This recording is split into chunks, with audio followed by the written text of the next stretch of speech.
आप लेट क्यों हुई?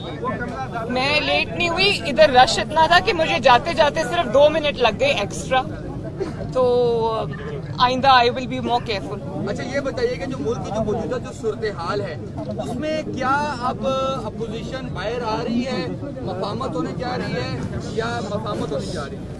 क्या होने जा रही है? क्या मजामत होने जा रही है, क्या चीज होने जा रही है? अवाम देख रही है नून लीग क्या करने जा रही है? देखिए, मफामत तो जो इस मुल्क का हाल इस हुकूमत ने कर दिया है, और अवाम दुश्मनी की जो मिसाल इन्होंने कायम की है, उसमें मफामत का तो कहीं मुझे नहीं लगता कि इनके साथ बात भी करनी चाहिए। मफामत तो बहुत दूर की बात है, और इस वक्त तो पूरी कोशिश ये होनी चाहिए कि इस हुकूमत का रास्ता रोका जाए, अगले जो धांधली के प्लान्स ये बना रहे हैं उनको रोका जाए, ताकि हमेशा के लिए इस हुकूमत से और ऐसी जो हुकूमतें होती हैं जो लाई जाती हैं, मसल्लत की जाती हैं, इनसे अवाम की जान छूटे। अच्छा मैम, ये बताएंगे कि बिलावल भुट्टो का कहा है कि जो पीडीएम में जो क्रिटिसाइज करते रहा है पीपल्स पार्टी का वक्त जाया किया है, पीडीएम में पीपल्स पार्टी का वक्त जाया किया है। अच्छा, तो जो भी इवेंट्स अनफोल्ड हुए हैं, जो हुआ था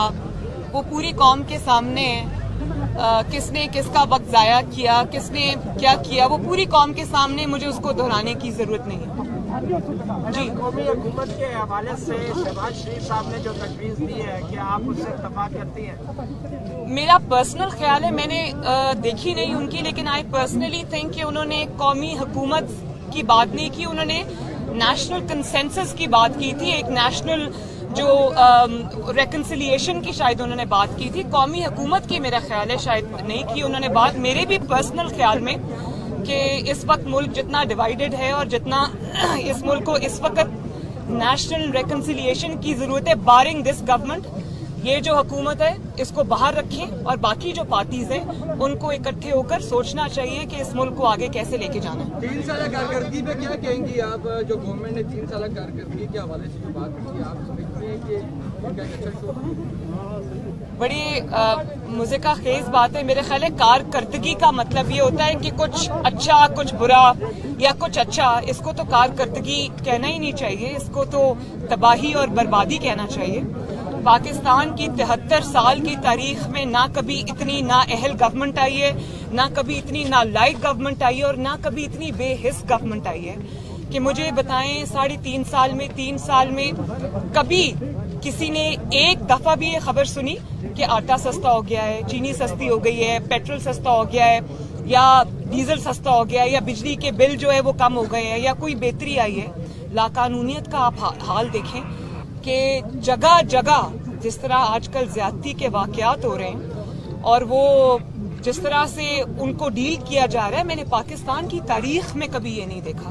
और बेहिसी देखें कि ना महंगाई की परवाह है, ना लाकानूनियत की परवाह है, ना अपनी परफॉर्मेंस की परवाह है 2-3 चीजों की, कि ऑपोजिशन को किस तरह से तंग करना है, मीडिया को किस तरह से खामोश करना है, और अगली धांधली के प्लानिंग किस तरह करनी है, और किसी चीज पे नहीं है। तो इसको परफॉर्मेंस कहना या इसको कारकर्दगी कहना ज्यादती है। जो मीडिया रेगुलेटरी बिल आ रहा है हुकूमत की तरफ से, तो नून लीग इस हवाले से उसकी क्या हिकमत अमली है? हाल ही में एक इजलास भी हुआ है जिसमें इसको डिस्कस किया है। बड़ी मुझे तो हैरानगी होती है कि मीडिया को रेगुलेट करना है, उसके लिए उनकी जबानबंदी करनी है, लेकिन अपनी हरकतें दुरुस्त नहीं करनी।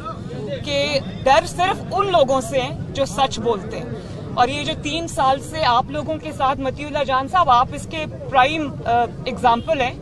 आपके साथ, हामिद मीर साहब के साथ, उनके जो भाई हैं, क्या नाम है उनका, आमिर मीर साहब, इसके अलावा जो दीगर जर्नलिस्ट के साथ, जो रातों रात असद तूर के साथ, अबसार आलम साहब के साथ, जिस तरह रातों रात घरों से उठा लिया जाता है, गोलियां मार दी जाती हैं, नौकरियों से निकलवा दिया जाता है, सच बोलने की पादाश में उनको चैनल से फारिग कर दिया जाता है, वो यूट्यूब पे अपने प्रोग्राम्स करने पे मजबूर है। तो ये जो रेगुलेटरी बिल आ रहा है, ये आई थिंक उसी का तसलसल है।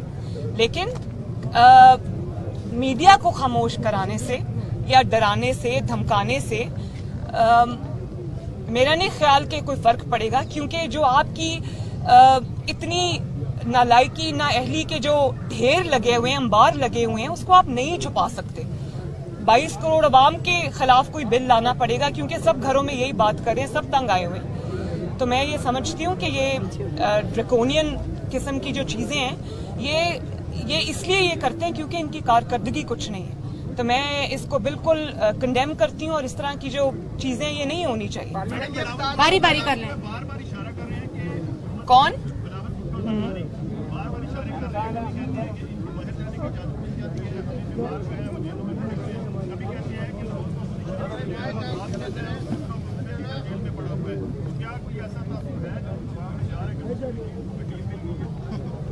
मेरे अभी रीसेंट एग्जाम्पल ये कि मेरा एक ही बेटा है और उसका निकाह था, मैं नहीं जा सकी और उसकी इजाजत ना मैंने मांगी है ना मैं इनसे मांगना चाहती थी। तो अगर इजाजत आराम से मिलती होती, जा सकती होती और अगर इनसे मैं रिक्वेस्ट करती, मुझे पता है ना कि ये सब ये बहाने हैं और जो मुस्लिम लीग नून ने बर्दाश्त किया है उसकी मिसाल नहीं कभी मिलती। तो ये बात करना जो है ये मेरा नहीं ख्याल ये मुनासिब बात है। तो अभी आपके सामने एक एग्जाम्पल है जी। मुस्लिम लीग नून ने अवाम को रिलीफ दिया, खुशहाली थी मुल्क में, हर तरफ लोगों की रेल फेल थी, लेकिन आपके कायद इस मुल्क से भाग गए। आप कहते हैं कि फिल्म करते हैं, वापस आके कंप्रेस क्यों नहीं करते? जो 3 साल जिस किस्म के मुकदमात का, जिस किस्म के सियासी इंतकाम का मोहम्मद नवाज शरीफ साहब सामना करके गए हैं, सजाएं झूठी भुगत के गए हैं। अरशद मलिक केस की गवाही आपके सामने है और अरशद मलिक ने बताया कि उनको दबाव में लाके नवाज शरीफ के खिलाफ झूठा फैसला देने पर मजबूर किया गया। उसके बावजूद वो सजाएं भुगत के गए हैं तो वो अपने हिस्से का पूरा कर्ज, बल्कि अपने हिस्से से ज्यादा जो कर्ज उन पर वाजिब था उससे कहीं ज्यादा अदा करके गए। वो मैं आज फिर ये बात कहना चाहती हूँ कि ये नाजायज नाअहल हुकूमत है, मुसल्लत की गई हुकूमत है।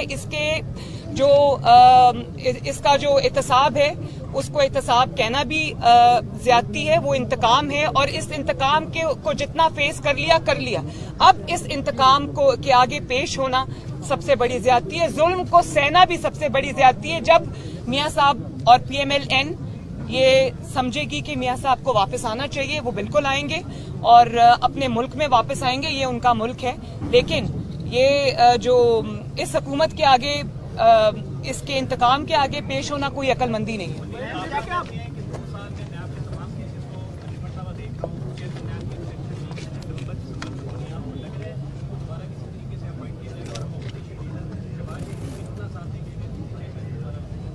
मैं सिर्फ ये समझती हूँ कि बजाय इसके कि उन्होंने कोई 3 साल में काम किया होता इस हुकूमत ने, या कोई ऐसा कारकर्दगी दिखाई होती जिसके बेस पे वो अगले इलेक्शन में जाने का सोचते, तो उनको आज ये बात ना करनी पड़ती।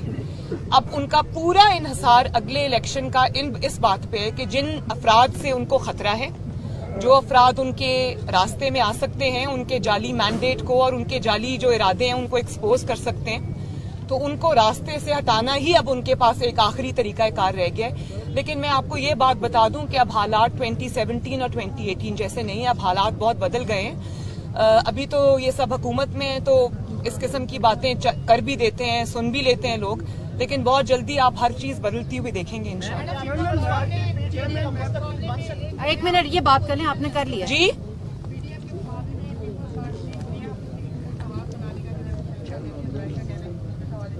I wish them the very best of luck.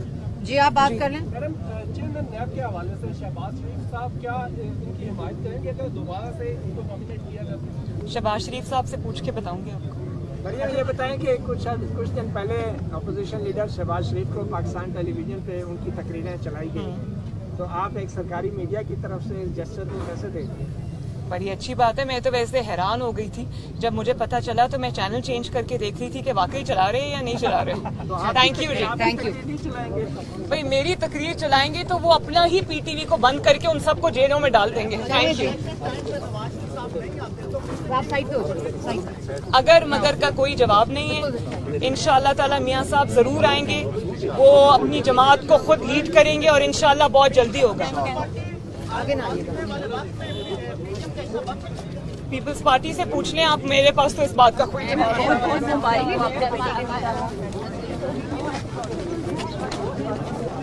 है।